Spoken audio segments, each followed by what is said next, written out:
Hey, what's up, y'all? Welcome to our very first episode of the Heroes and Mutants podcast. I hope everyone out there is doing well. Thank you for joining us. I'm Ruben here with my co-hosts Nick and Josh. We appreciate you guys tuning in. We're really just a couple of guys who consider ourselves enthusiasts that are passionate about anything involving superheroes, ranging from movies, comics, video games, anime, etc. I want to start off by letting everyone know a little bit about ourselves. So let's start with Nick.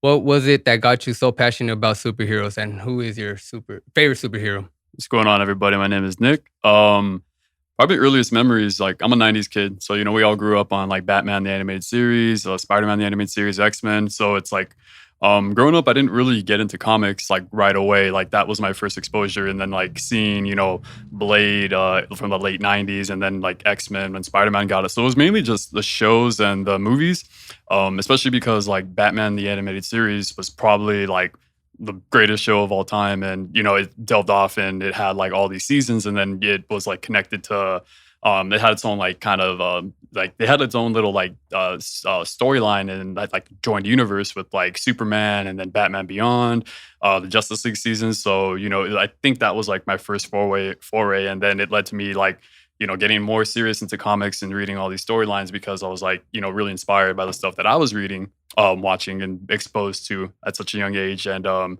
just, I don't know, reading comics and stuff at that time wasn't cool or, I was, into sports. I was an athlete. So just it's kind of interesting. We kind of like look down upon it. So I think for the longest time, there was a stigma associated with, oh, you're a nerd if you read comics and stuff like that. But it was okay to like watch movies and do all that.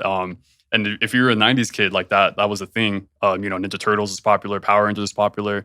So that was really like my first exposure to that and like what really led to me, it really planted that seed and of like, later on down the line and realizing, wow, I really love this stuff. My favorite hero, you guys probably all knew this was coming. You see the shirt, y'all see the socks, and Richard John Grayson, aka Nightwing.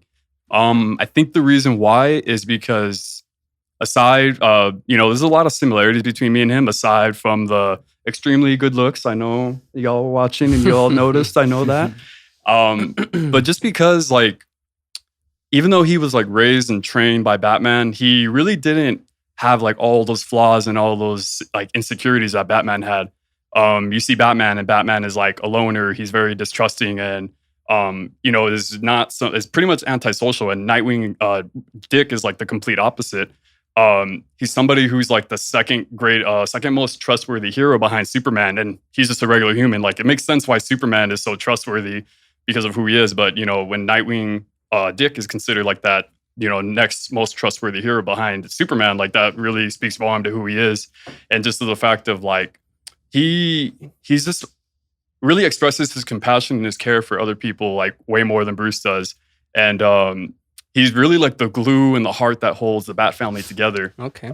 So really like, and I think like one of the things that really showed me like how different of a person he is from Bruce, there was a comic issue, when he started his career as Nightwing in like the mid to late 90s when he moved to Bloodhaven, he saved this couple from a tar pit, and this couple was like so grateful and so happy that they got saved, and they just like spent hours hugging Nightwing, and he just reciprocated back and hugged them back. And at the very end of the comic, he just says how grateful and they were crying and I was holding them, and it's just like at the end of the day, like another life saved, and that's all that matters. And that really goes to show like the difference between Bruce and Dick. Like if it was Bruce, he would just be all brooding and like, oh god, they're hugging me. But Nightwing was reciprocating that care. Like he fights for a more hopeful, better tomorrow, where Bruce just fights to extinguish crime by any means. Like there's still that altruistic reason behind it, but Nightwing, Dick is a little bit more upfront about that, and he's a little bit more in touch with who he is, and he was able to get over. He was able to move past like the trauma of his childhood. Like they both had this similar experience, like losing their parents, which is an extremely traumatic event, of course. But he found a way to move past it, and like was just remembering those happy memories from when he was a child. And Bruce like always latched on to like that grimness and that darkness, and looking at the world as like this dark, like unforgiving place. And Nightwing just chose to like be more of an example of hope. And he's pretty much like the superhero version of I mean, like a regular human version of Superman and his like ideals and the way he looks at the world. So I think that was like the biggest reason why like I caught on to like, seeing that like, damn, like, Nightwing, that's Awesome. the character you inspire to be. So All that's why right. he's my favorite. Awesome, Nick. Awesome. How about you, Josh? Who is your favorite superhero and what got you so passionate? Hey guys, my name is Josh. The reason why I got into superheroes and everything comics is basically like Nick said.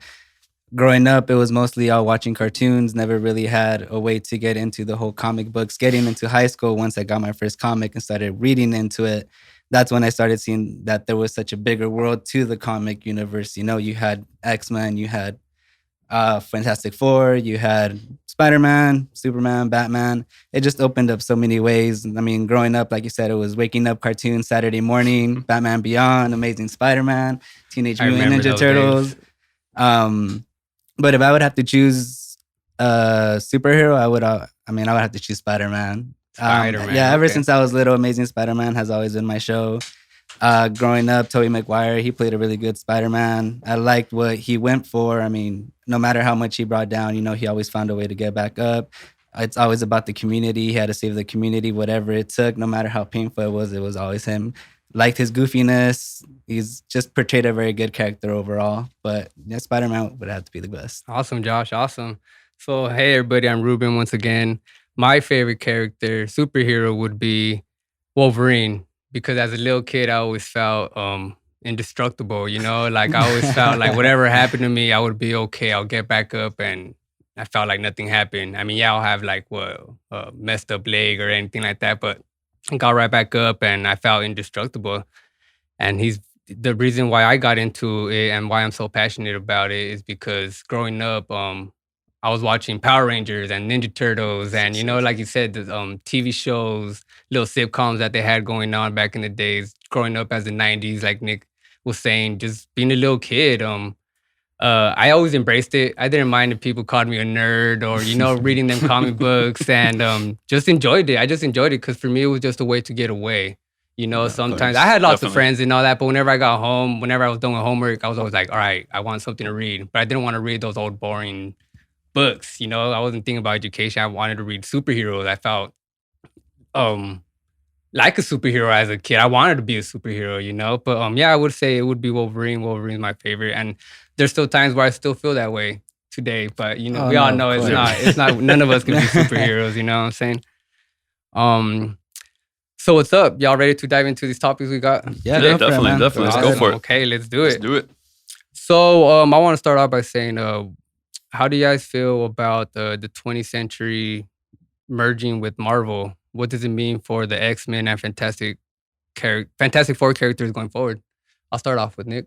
I think it's an interesting thing because like the whole thing of like the MCU, we wanted to see like all of our favorite heroes combined together. Like I was always wanting to see Tony and Reed, Mr. Fantastic, like facing off because they're two of like the greatest minds in the Marvel universe. So I remember like seeing like them interact with each other, and I was always like wanting that, especially because Robert Downey Jr. plays this awesome, probably like the most like uncanny, like realistic portrayal of like this character. So I was always like wanting to see that and see them interact with like seeing like Cap interact with Wolverine and seeing like Wolverine interact with. So I always wanted to see that, and then it just really sucked that up until this point they couldn't even mention anything about the mutants, like have that word or anything. Like when Scarlet Witch and Quicksilver were in Age of Ultron, they were like formed from like they derived their power from the Mind Stone. And they couldn't have like any connection towards like the mutants, the Brotherhood of the Mutants, or like mention anything about Magneto or being like or anything like that. So it was just always like very underwhelming for me, and I always just wanted to see more of that. So going forward, it just sucked it couldn't happen when it did because we wanted to see Hugh Jackman interact with Tony Stark and seeing whoever that they could have gotten to play Reed, interacting like with Tony also. Like I really think they just missed out on a lot of opportunity. It sucks that all this litigation and all this greed and all this like like they can't allow this to happen because of the money. For whatever reason they couldn't come across to a deal, and fans really passionate, enthusiastic fans like us couldn't get to see that. So for me, I'm excited going forward. I wish it could have happened like even 3-4 years ago when Hugh Jackman was still in the role as Wolverine. But like I'm really excited for going forward just because of the potential that they have, and I think Doctor Doom is like rumored to be the main baddie in Black Panther 2. So I hope those rumors are true, and I'm just really excited for it. But like I said, it's just a little little underwhelming for me because I wish we could have had this before, and like, but I'm still just really excited with the possibilities of like what they're gonna do going forward. Awesome. How about you, Josh? Same feeling. I mean, I respect what 20th Century Fox did with the first films. I mean, Fantastic Four was a really good movie. You know, Jessica freaking Alba, she did very good as Wonder Woman. She really did. Fortunately, Human Torch ended up becoming Captain America, but I mean, it came for better. He played that part very, very well himself too. You know, got off the topic real quick. Well, yeah, it's about X-Men, Fantastic Four. Yeah, they're gonna do very good. There's a very long time frame that they have to work with now with the next coming Phase 4, Phase 5. I know they're probably not going to follow the same way that they did with 20th Century Fox as X-Men, having them in such a large group already without having actually known that much of a history. I feel like Marvel with the MCU is going to do much better. They might portray them a little bit different, place them in different movies as cameos, introducing them themselves, and hopefully towards Phase 5 get towards seeing the actual full X-Men movie, which should probably be very good. And then, like he said, with the leaks and everything, Doctor Strange 2 supposedly will be introducing Reed Richards. Finally get to see that'd be awesome. It really would. But it should be good. 20th Century Fox and MCU should have a good positive influence. Yeah, I'm feeling pretty glad about that merger. I feel like they could do more now that it's happened. Like you were saying, Nick, I feel like they should have done this a lot sooner. And if they would have, I felt like it would have been a lot popular with these characters that they have going on, because X-Men's characters, I feel like they've been doing well. Fantastic Four, I felt back then those movies came out pretty good, but I still feel like they could have done better. They could have done more. Especially just with now that you bring it up, we have Galactus here. I think we have to have a moment of silence for Galactus just because it sucked. We're sorry, Galactus. I know. We still love you. He gets his redemption. Like I said, who knows? Anything can happen moving forward, and I am looking forward to it. I'm excited. That's all I really can say right now, and we'll see what can really happen. Yeah, he has a bright path ahead. See what they do with it, and I'm just really excited to see Silver Surfer too. And hopefully this time he's not. Because I'm not like whenever he was on in the movie, all I thought of was like Morpheus. I expect him to be like, oh, show me your kung fu or something like that. I'm like, God damn, why did they do like it's the Lawrence Fishburne voiced Silver Surfer, so it's like all I thought about. His screen time was too short in that movie. Definitely, they could have done. And hopefully he actually derives his power from Galactus and the cosmic power, and not from the surfboard. That was like the stupidest thing ever. I'm looking forward. Like Josh was talking about, there's a lot to come forward to when it comes to Phase 4 in the MCU. And now that merger happened, a lot, and I mean a lot, can happen. So expect the unexpected. You know what I'm saying? As always. Since there's a lot of movies coming out in Marvel and some that came out in DC already, but how about Black Widow? What do you guys feel about? I mean, I'm a little about it. I won't say on the fence because the trailer was really good. It's just with her character and the way like Scarlett Johansson plays her, she's a character I'm not very hyped about. I'm more hyped just to see like what the story involved, and not so much with like seeing her, even though she is beautiful. She's like, I don't know. I just don't really. I don't really care. I don't really care for like her portrayal of Scarlet Witch. I always felt like out of everybody out of all the Avengers, she was like the one I didn't care for the most. I was like less interested by. Why is that? I don't know. To be honest, like she for whatever reason, I just never really gravitated more like towards her. And it just, I honestly, I think it was more because of like how they tried to portray her. Like she had that off color comment to the Hulk about like when he's like, in Age of Ultron, when like they're trying to work out a relationship. I think it's more just the characterization, because he's all like, I'm a monster, like I can't have this, and that. And she was like, oh, well, I'm sterile, so like I'm a monster too. And it was just something that I didn't fully understand why they went that route. And I think just ever since then I've been more. So it's more so with the characterization of what like the screenwriters have done with her than opposed to like the portrayal. But I think the thing I'm most curious about is Taskmaster, because I'm an aficionado of action scenes. That's right. And Taskmaster is like one of the greatest fighters, martial artists in the Marvel universe, with his ability to like copy fighting styles from anybody he sees. So I'm more interested with like the story they tell. And David Harbour is a really talented actor, so I can't wait to see him. And I'm really excited just to see like what they do with him, and like hopefully he has like those photocopy abilities or like that like with his memory and stuff like that. So I'm excited for it, but like not too much, just because Black Widow is a character I don't really like care too much about. Yeah, I feel you. I heard they're well, it's gonna be the first film of the MCU Phase 4. The first film, yes. And I also hear it's gonna be like a whole family reunion concept. You know, her sister's with Red supposed Guardian, to come out. yeah. And, Oh, yeah. Sister, the mom. Well, you is know, that the is it mom. supposed to be her sister? Or I thought it was supposed to be like her, like they trained together, so it was her sister in that sense. Like I feel like it might be her sister, but because I believe that's gonna be Yelena, if I'm not mistaken, correct? I think so. Right? Yeah. So that's gonna be Yelena portraying her sister. Well, in the movie, if I'm not mistaken, in the movie she's portraying her sister. Something like I thought they were more like trained, like they just were at the same like facility that they trained at. So I thought that was the reason why. Well, that like could be. It's like how we call each other brothers sometimes, right? Yeah. I guess maybe just her sister. Well, I How mean, do you well, feel about it, Josh? Yeah, I mean, they both combated in the same location as they did. They're all from the Black Widow Society. So I could understand, like you said, maybe she is not blood related, but she does consider her a sister because they did go through a very like similar situations getting out of there. But Red Guardian, for sure, I'm excited to see that. the Russian Captain America, you know. Red Guardian's gonna be cool. I mean, so. like he said sometimes, I mean, Black Widow she was a very good character. She portrayed her character very good. She did do a lot of stuff for the Avengers. She was one of the anchors there. She was the only one that could control Hulk, calm him down. She was there for Tony Stark. She was his personal bodyguard. That's true. So, you know, Hawkeye, they had a very long history together.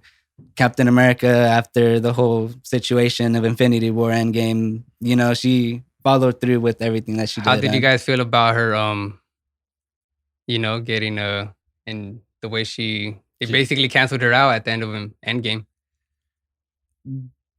And the way they're moving forward with her now, you know, I guess I should clarify that. yeah, I guess you mean more like will they do anything else with her character going forward? Going forward, because I know it's based the Civil War. Yeah, it's supposed to be like pre Infinity War or something like that. War, yeah, pre-Infinity War. I think if this movie does really well, like they're gonna keep making movies no matter what. Like they, you know, said John Wick 3 was only gonna be John Wick was supposed to be just a trilogy, and then John Wick evolved, like, and now Keanu is like doing John Wick 4 and Matrix 4 at the same time. So I feel like if the movie does really, really well and financially, then they're gonna just keep making more stuff involving Black Widow, especially just because, you know, she's, you know, one of is like super beautiful, and I just feel like they would make more stuff just depending on like how it does at the box office, whether it be a show or because there's even though she's in the current timeline, she is dead. They could always just go back and go back in the past and just tell more and more stories of like what she was doing in between this, like Avengers and like Age of Ultron. They could always just do stuff like that. So I feel like more so they'll just do stuff depending on like how well reception is, how well it does in the box office. But like I said, I don't really care too much going forward. I feel like that's someone they should just leave behind, or like have someone else be the new Black Widow, something like that. I mean, there was already a lot of unanswered questions for Black Widow. Like, what was her previous history? Like, you always heard her talking about Hawkeye. What was the history? Yeah, so we don't know.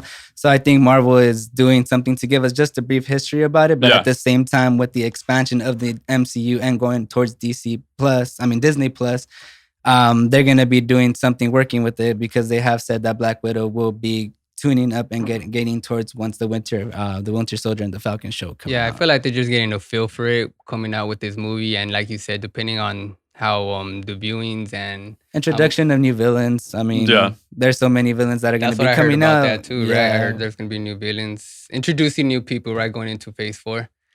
And since we're talking about movies coming out, how do you guys feel about the Eternals? That's something I haven't really kept up with, but I do like the fact that they finally bring it out, because I do remember reading it when I was younger. And I actually have a comic book at home. That was one for me that was a little bit different, just because like I've never really been too into like the like cosmic powers, cosmic beings, and like beings that just like had this unprecedented amount of power. I've always been into more like street level kind of heroes, or like, you know, Batman, Daredevil, Nightwing, Ninja Turtles, just more so ones just because they were based off of action and like stuff like that. So it's been a little bit harder for me to get into stuff that was more involving like cosmic entities and stuff like that. So I'm excited. I think more so what I'm excited about, the cast is really, really well. They have amazing cast of diverse actors, and then the Indian actor, was it Kumail Nanjiani or whatever his name is? He got pretty swole for this role. So I'm pretty excited to see what they do.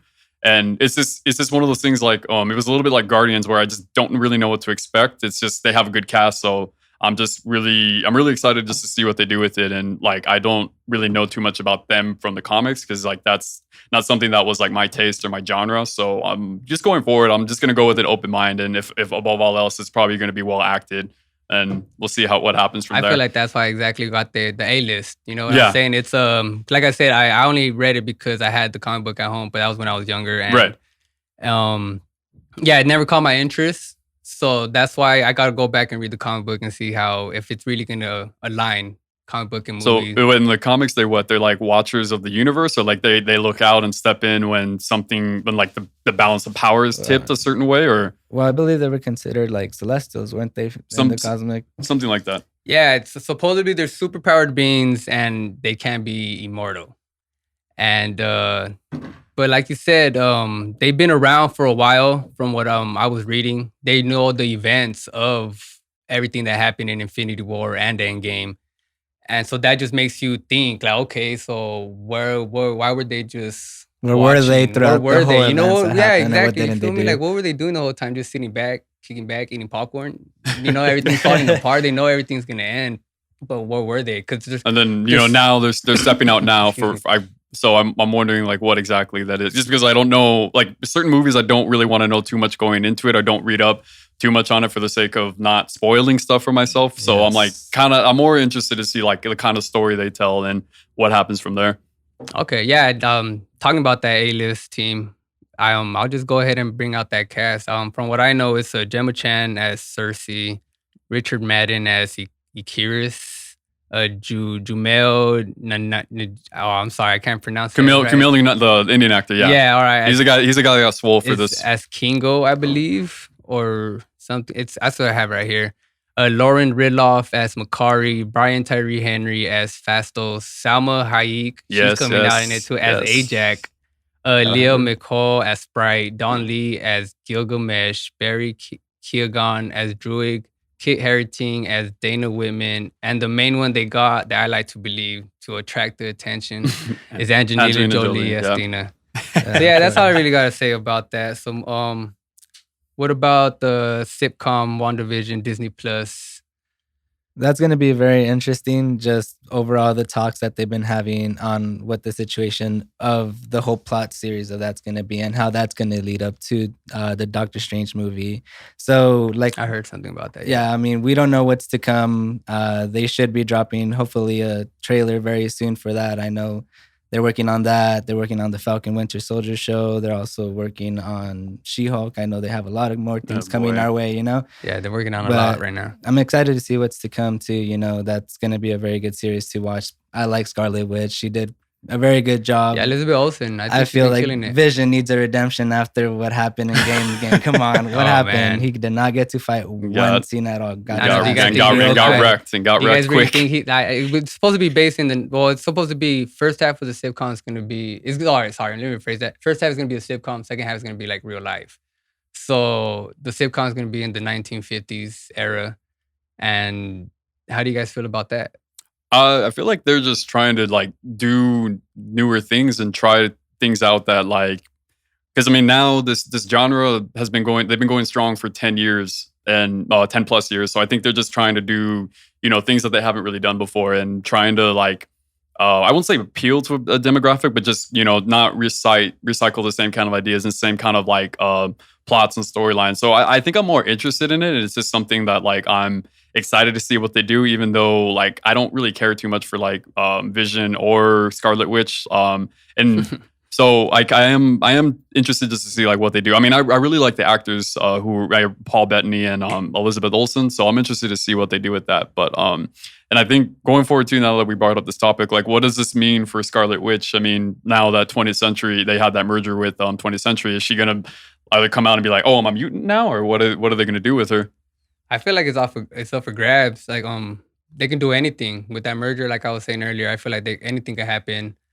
I just feel like Elizabeth Olsen has been killing it. Like I said, Oh yeah, definitely.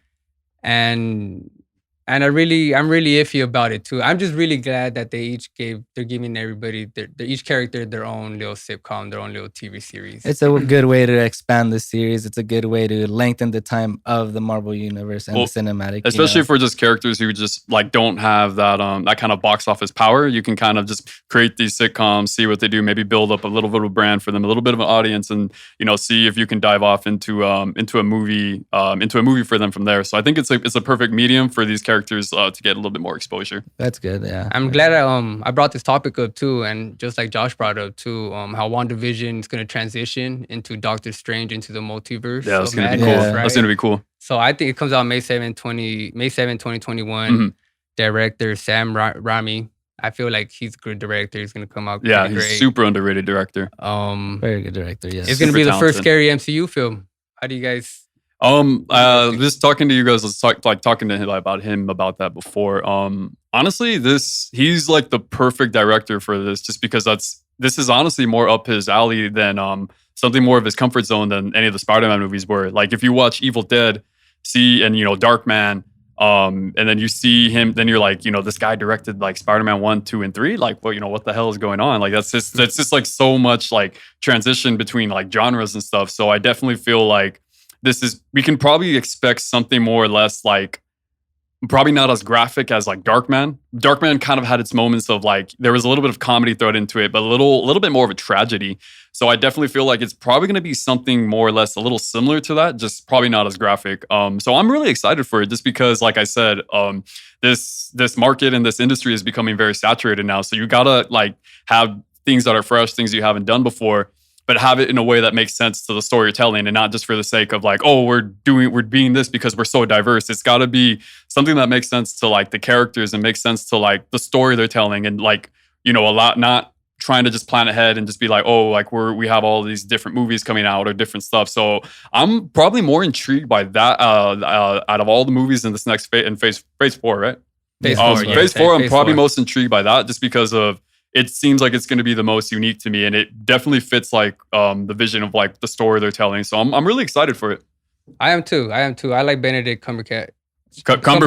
My bad. Benedict Cumberbatch. As Doctor Strange, dude. I really do. He's killing it, as well as Elizabeth Olsen as Scarlet Witch. And I'm glad that I also brought this up too. Do you think it's PG-13 or rated R? It'll be PG-13. MCU stays good with the whole PG-13. Yeah, but... So do you think studios should make more rated R movies after Deadpool and Logan's success? Since, especially with Doctor Strange being a first scary MCU movie as well. Do you think studios should make more rated R movies instead of PG-13? They should. I believe they would. It would reach another graphic of comic books. I mean, if you notice, kids don't really go too crazy when they see Avenger movies. It's mostly for us. We grew up with the comic era, like 90s childs again. So we know what to expect. We're the ones who get more excited to what's to come to these movies. That's why we depict everything that happens in the movies. That's why there's so much hate going on and everything, We're just so into this whole world that if we don't see it in the cinematic, like in the theaters, we just go crazy, Yeah. I feel like since we know what happens in real life, right? Like the madness or the rated R, right? Yeah. When you see it doesn't happen, you feel like it's not real. Like that beginning scene in Logan, that was extremely graphic. That one was a great movie. And obviously they did that to really, really like extenuate that point of like, this is a different kind. This is Wolverine, like you've never seen him. Wow factor. Yeah, exactly. Like, and I remember being a kid, like just like not really understanding like censorship and like PG-13 ratings. I'm just like,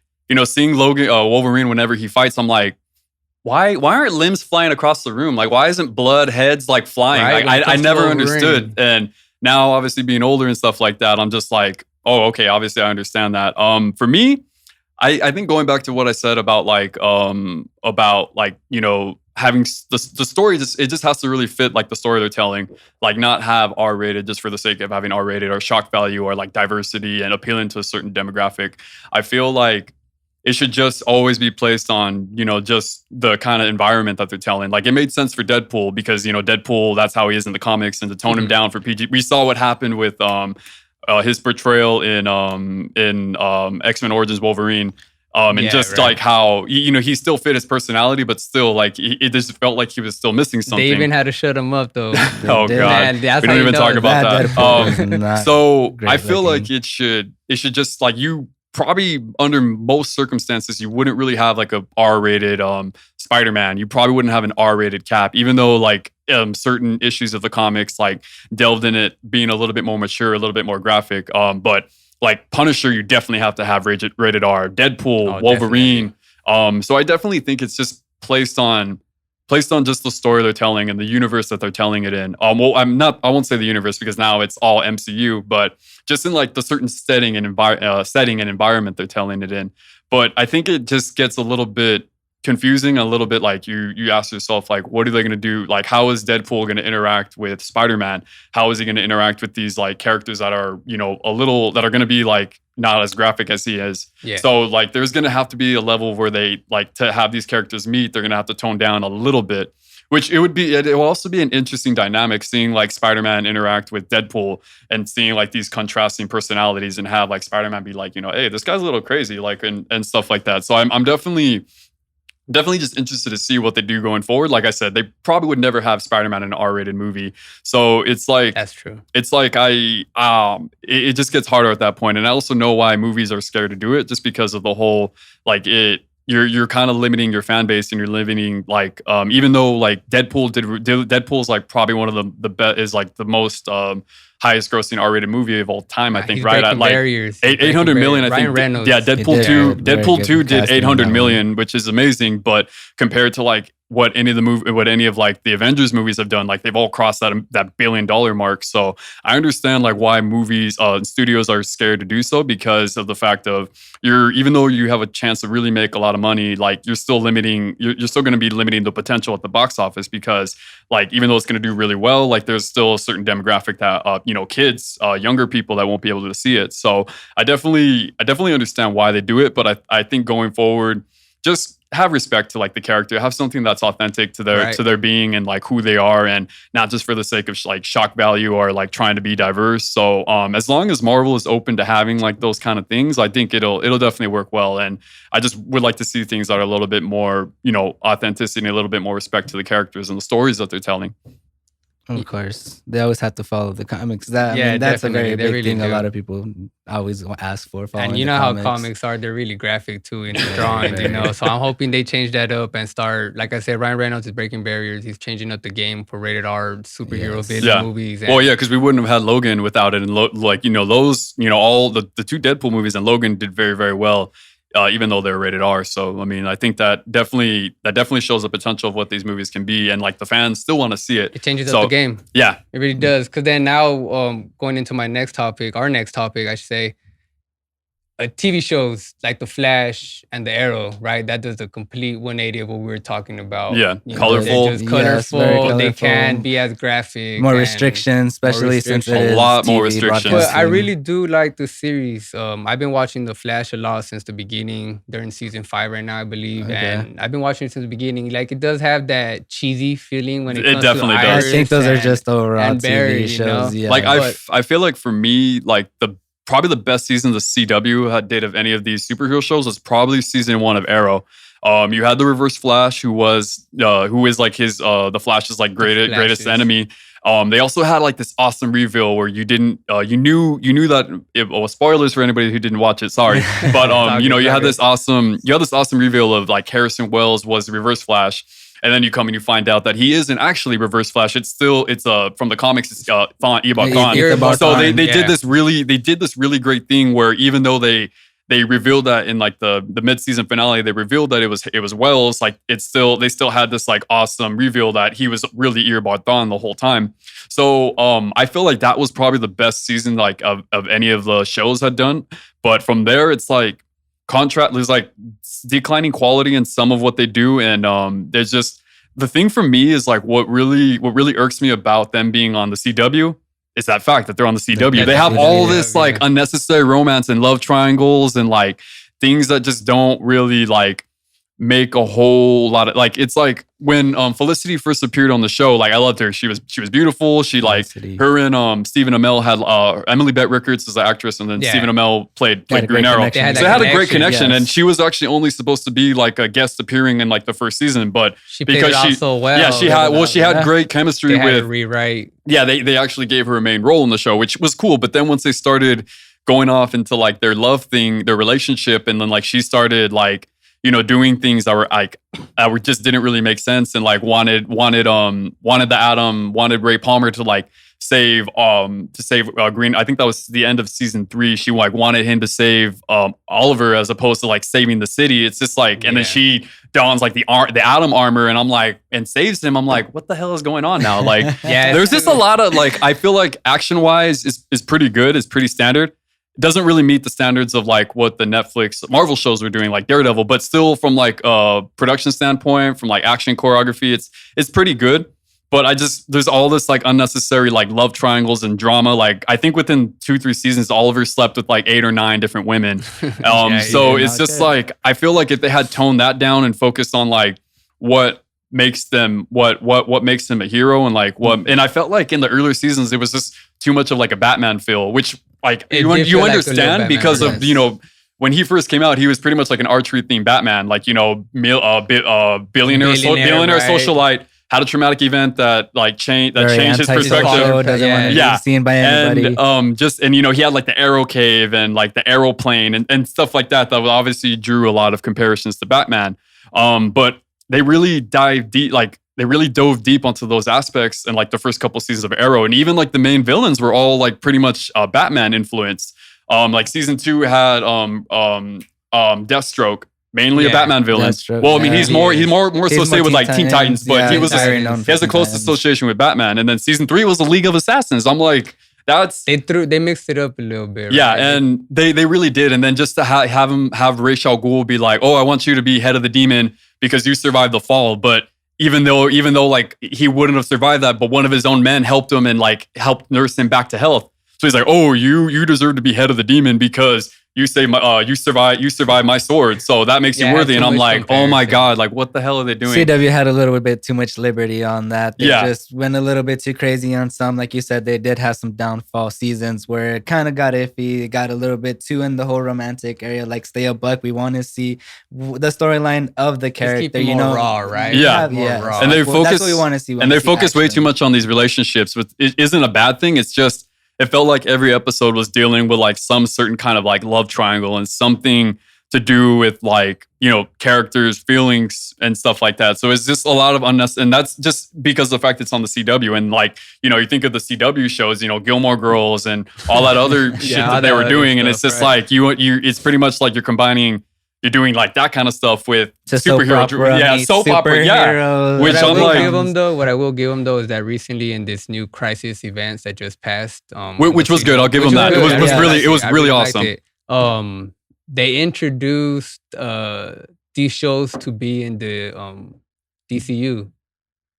Yeah, right. They did. I mean, in the DCU, they did because they had a little Ezra Miller and Grant Gustin. That was cool. I'm not gonna lie. That was really cool. So that was like, who knows? You know, what I'm saying like with they broke that barrier there, but now, you know, who knows what to expect. That's the only thing I give them. So I don't. No, they did. I mean, I gotta give them respect on the execution of them being able to bring a Justice League, especially in the TV world. You know, we see it in the cinematic way with Avengers. Marvel does very great in that aspect of bringing all characters together. CW did a very well job bringing Arrow, bringing Black Lightning, bringing Flash. What else you got? Heroes of Tomorrow, Legends of Tomorrow. Having all of them becoming one, and having in every season to come, like you see that it gets bigger every single time. So just the addition of characters makes it very interesting. And I think it's funny how Nick was comparing the Arrow and the Batman, because that's actually our next topic. The Batman. To be more specific, I guess, what to expect with the new one coming out with Robert Pattinson portraying Batman, previous to the other Batmans that portrayed the role, especially with Michael Keaton and so on and so And on. then, Affleck. And Yeah, Ben it's going to be a Affleck, different yeah, take, can't forget especially that since name. they're saying that this Batman movie is going to be in the early years of him becoming Batman. I think they said it's 2 years in of him being being actual Batman. So we're going to see the detective side of him still barely learning the ropes. We did see his outfit. It does look very clean, but it does look like very amateurish. He doesn't really know what the aspect of is. Like when we see Ben Affleck's, it's all muscular. You see the shield, you see the protection that he has, Christian Bale's too. So it's a different take on it, but Robert Pattinson hopefully does a very well job. I do like how Zoe Kravitz is going to play Catwoman. Yeah, she's going to be good. I think she's going to be good. I think she's going to portray perfect. But until then, we won't know. How do you guys feel about the villains coming out in that movie, though? I believe it's going to be Riddler. It'd be like a good cast of villains.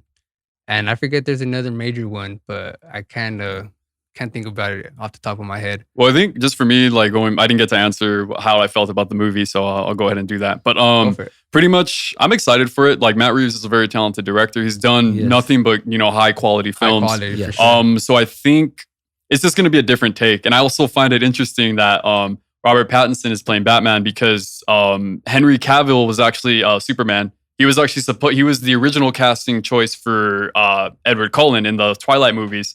So I find it funny that now he was Superman, and then now the world's finest is two guys that one was going to be Edward at one point, and now, so I think that's an interesting little fact not a lot of people know about. But I think he's a very talented actor. He's done a lot of ever since the Twilight stuff. He's done a lot of lower budget films and more showing his acting ability. But they've been pretty great films though. Yeah, he's actually a very talented actor. It took me a little bit after the Twilight movies and stuff like that to actually see his work as an actor. Water for Elephants was a good movie, and he's just a very talented actor. And I know he can pull it off. The only thing I was worried about was just his frame, his physique. He kind of has a skinnier kind of physique. So I think I was just worried about needing to put on 20, 25 pounds just to pull off this look convincingly. But as far as the look they're going for, it's pretty awesome. It's supposed, it's supposed to take place earlier in his career. So I'm definitely getting the sense that they're going to take some inspiration from Year One, the comic where Bruce had just came back from his travels and his training. And he was just obviously in the first year of his training, especially because I think John Turturro is playing Carmine Falcone. The Falcone crime family is that they actually are big villains in Year One. I think Sal Maroni is going to be portraying. He's another crime boss from Year One.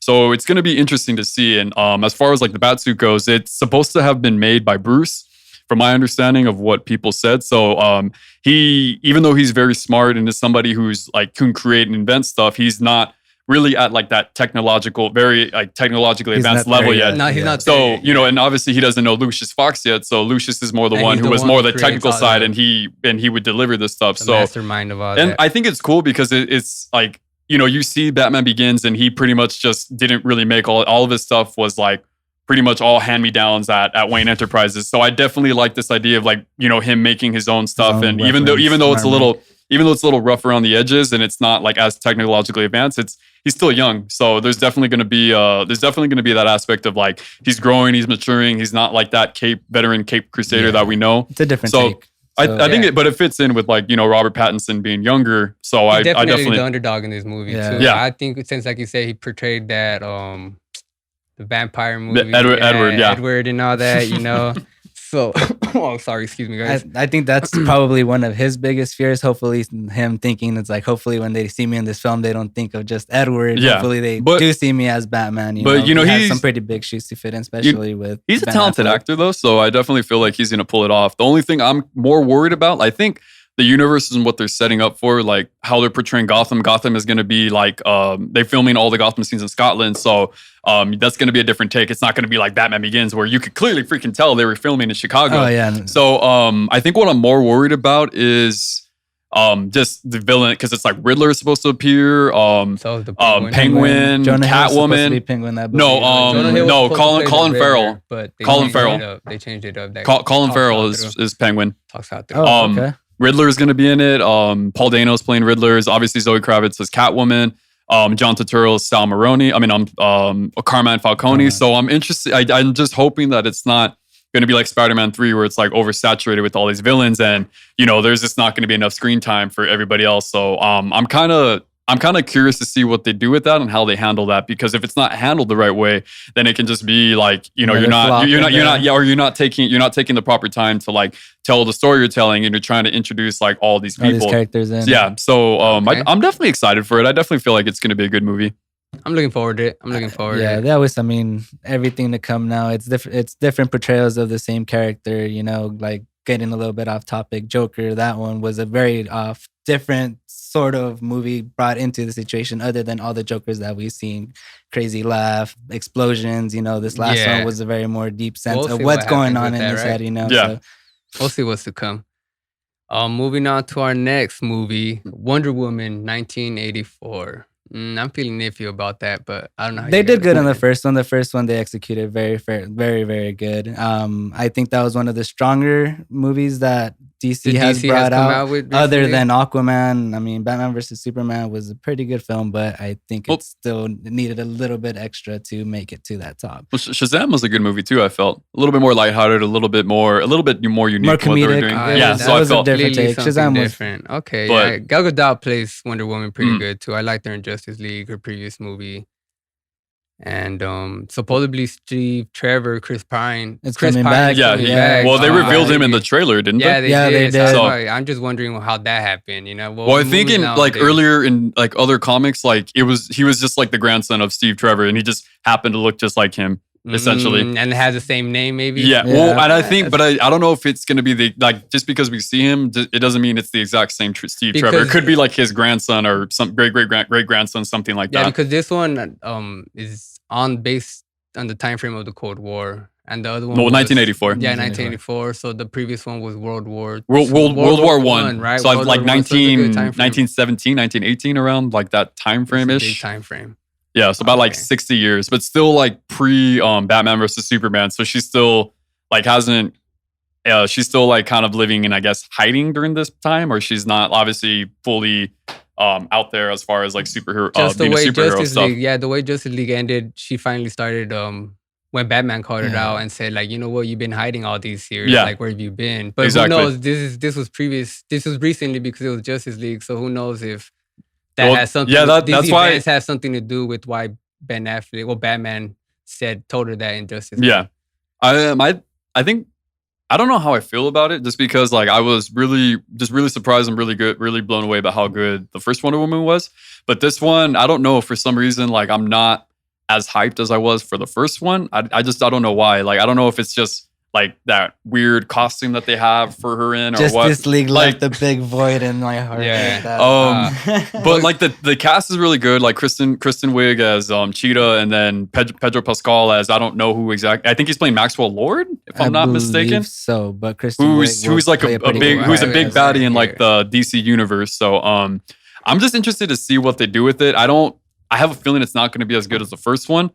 I don't know if it's the fact of like we just weren't expecting it to be as good as it was, but as long as it's the storyline is decent, the action is good, like I'm gonna consider it a win.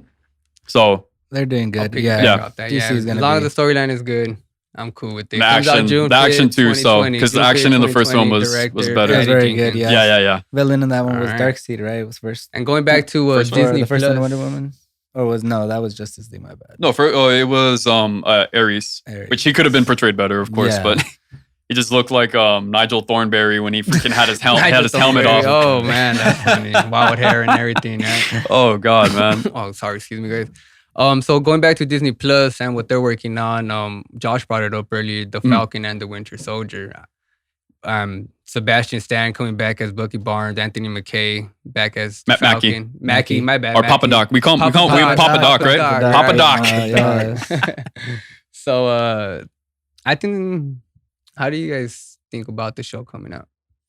Well, they really haven't brought up much information about it. I do know that apparently some plot of the story is that Anthony Mack, he plays Falcon. They don't really want to give him the whole Captain America shield and the portrayal of him being that, just because of what happened before in the Endgame and Infinity War. He was considered a felon. He went rogue with freaking what was it, The, Captain the America, anti the Black Widow. I heard they anti-registration might side. even they might try to introduce the first Black Captain America in that series too. I read an article. I had to backtrack Black on Captain that. America? Yeah, the first Black Black Captain America. Like Black Panther or Black no, Cap- like Black act person. Like the first Black person to portray Captain America, and that. Wait, so like Steve Rogers wasn't the first, or No, like I'm saying they're gonna introduce the first Black Captain America. So basically- like, it's not gonna oh, be I white thought you meant anymore, like in know like what I'm saying? in the No. continuity or the timeline. I was Yeah, like confused no. for a second. No, they're just gonna give that Captain America position to somebody else, just somebody Just that they find more suiting, I heard that's what they're gonna especially do, just something because different with Bucky and And like you Falcon said, they have haven't their really talked about history. what it's gonna be about. Do you guys have like any assumptions of what it might?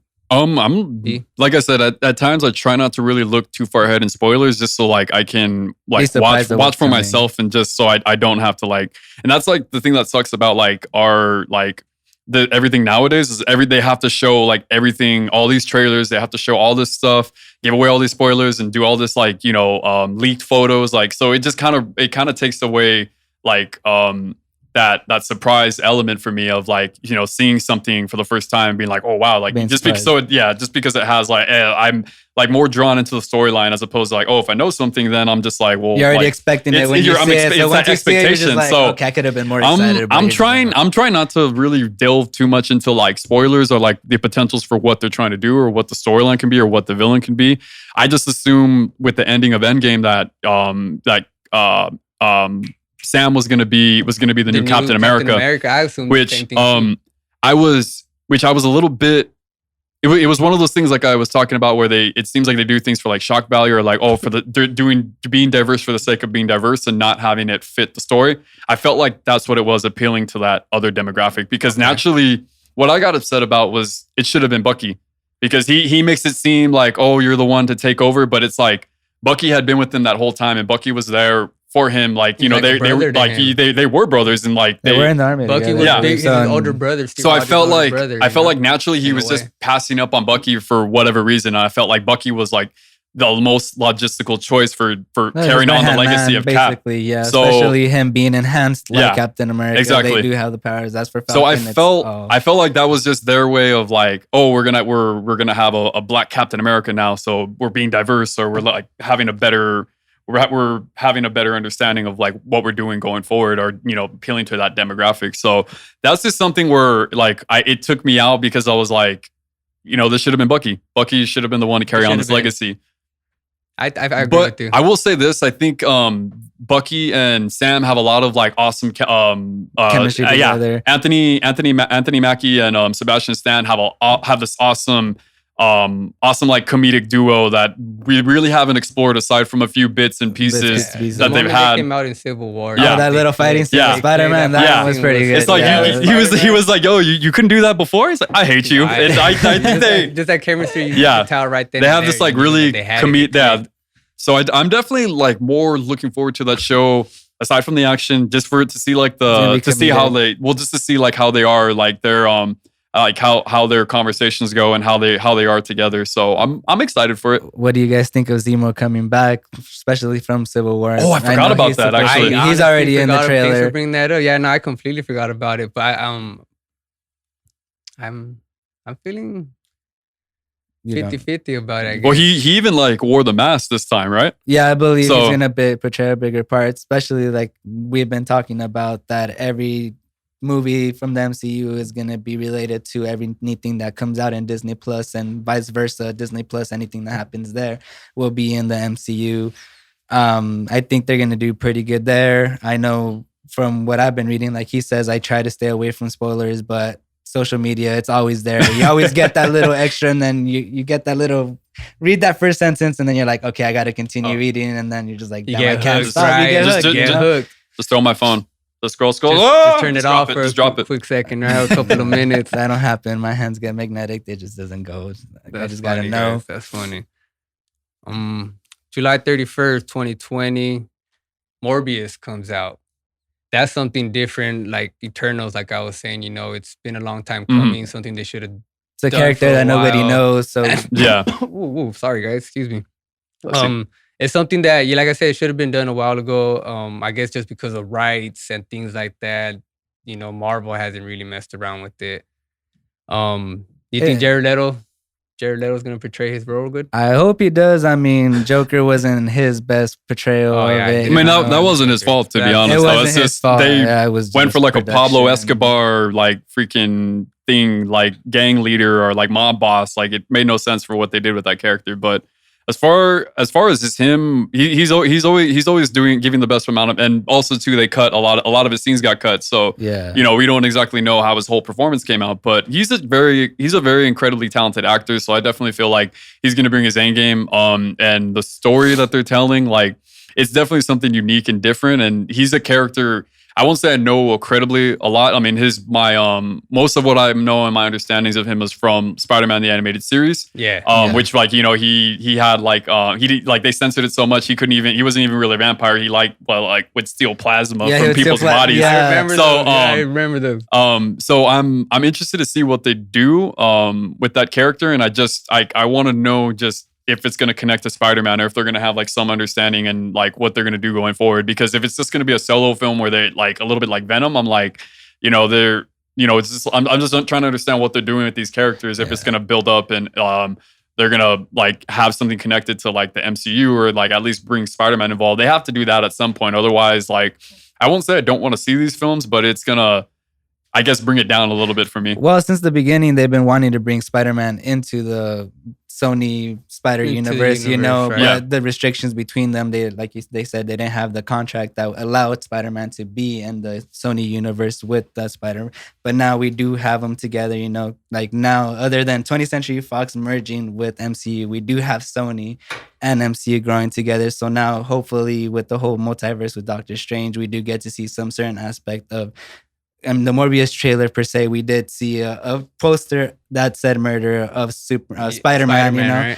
It was Tobey Maguire's Spider-Man, which kind of brings up the question. I mean, Sam Raimi is going to be the new director for Doctor Strange. There's been talks that Tobey Maguire might make a cameo appearance. That'd be awesome. So we never know what's going to happen. Yeah, but Morbius should be I do like the whole aspect that they did have a cameo of Vulture in there talking to Morbius, Yeah. I didn't expect that. It's a cameo. Yeah, that's what I'm saying. They might. I feel like they have. It's a good thing. It's a good introduction with Morbius because I believe that's what's gonna allow us to see that there is a multiverse where Spider-Man can be introduced and be portrayed in both the situations.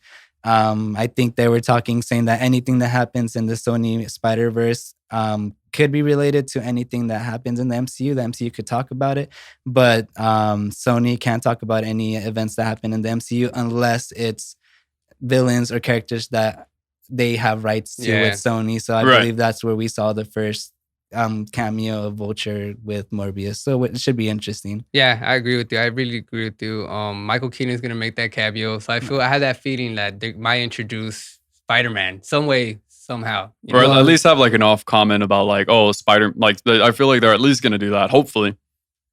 Well, let's see what they do. I mean, they have a large variety. I know Sony's going to want to do, like you said, Morbius is from the Spider-Verse. Coming up is Venom. That's also in the Spider-Verse. They're seeing those two correlate together, hopefully, in future movies. Yeah, should especially be pretty him good being one of Spider-Man's villains, And speaking of another one of his villains, this is something I'm really excited for on Venom 2. We don't even know if that's going to be the title of the movie yet, but I know Venom 2 is coming out October 2nd, 2020. Tom Hardy as Venom and Woody Harrelson as Carnage. I can't wait for that. Woody Harrelson, hella cool. legend right there. I think that is awesome. He's a hell of a Cletus, freaking actor. we finally get to see Cletus Cassidy I in love action. most of his movies that he comes out in, and Zombieland. Even when he came out in Planet of the Apes. To be honest, for me too, he made Friends with Benefits that much more funnier. Friends with Benefits. Yeah. Whoa, and are you gay? You're not gay, are you? Okay. Dude, oh man, and have you seen clips and photos of the way his hair is? Yeah, I've seen it. In the beginning, I believe at already. the end of the cameo with Venom, he did have the curly hair, which I know brought up a lot of bad comments. Well, they didn't want to see that Cletus with the new photos. Seeing the new hair.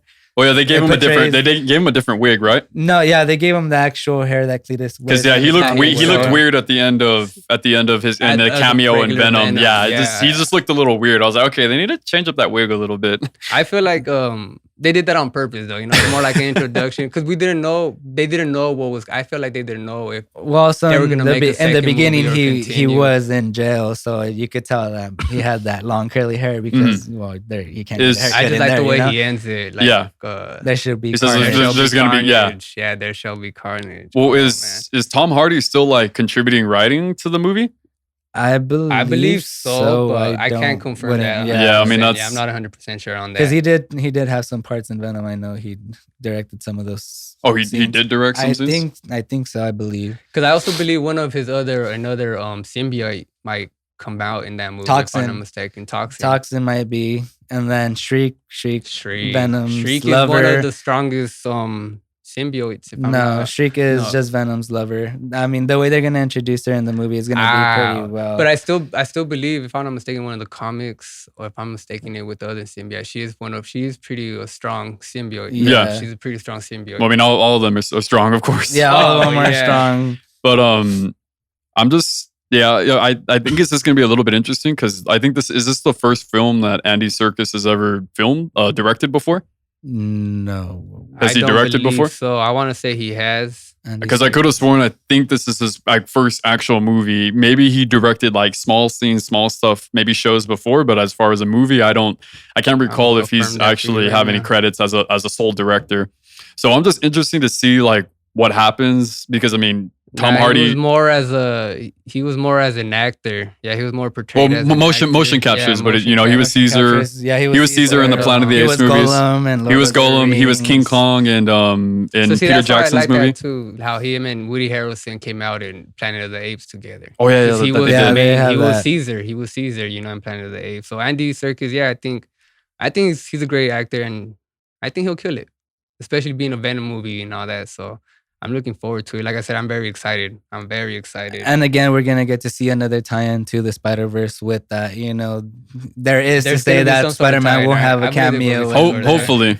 Just 'Cause I- because the history of it, if they do introduce Toxin in the comics, he does team up with Spider-Man. So if that were to happen, that would be a great way to introduce this universe going towards the MCU because No. Toxin does help the Avengers at some point in time. So seeing that, and then Morbius, Venom, Sinister Six, hopefully that. And I have been hearing that they've been trying to bring that up too. So Well, that that's was exciting to see. that was what they were trying to do, like with the Garfield when Andrew Garfield was Spider-Man before this partnership with Marvel and Sony. When before that happened, so they had been trying to work on a Sinister because if you guys recall in Spider-Man 2, they were hinting at the Sinister Six already. It was like Doc Ock, Rhino, Goblin, Vulture. I think they were trying to Chameleon, and I think they were going to do like Shocker. There are Green one of the other. Goblin. I mean, obviously, Sinister Six yeah. are. I would really like to see going forward. Craven the Hunter. Craven the Hunter. Alright. Yeah, There's that's a lot, another there's really expected a lot to that come. can happen. But like I said, like we've been talking about, there's a lot that could go into what could come into the Spider-Verse. Yeah. Yeah, of course, but that's topic for another time. That Yeah, is topic for definitely. another time. That's all the topics we actually do have for today. Thank you guys for joining us. Thank you Yeah, guys no so problem, much. guys. Appreciate Thanks the for listening. support. If you Yeah. like what you heard, subscribe, like the video, share with your friends. You know, we'll have great content coming up every other weekend. Yeah, so be sure just to watch out follow for our us. Instagram page at @higherpassion_. Also But- subscribe to us on YouTube, SoundCloud, and Anchor. Yeah, Be no, of sure course. to tune Thank you in so next much week, for and we'll listening, catch guys. you guys next time. All right, see you guys. Have a Thank good you one. guys. Thank Thank you. you guys for joining.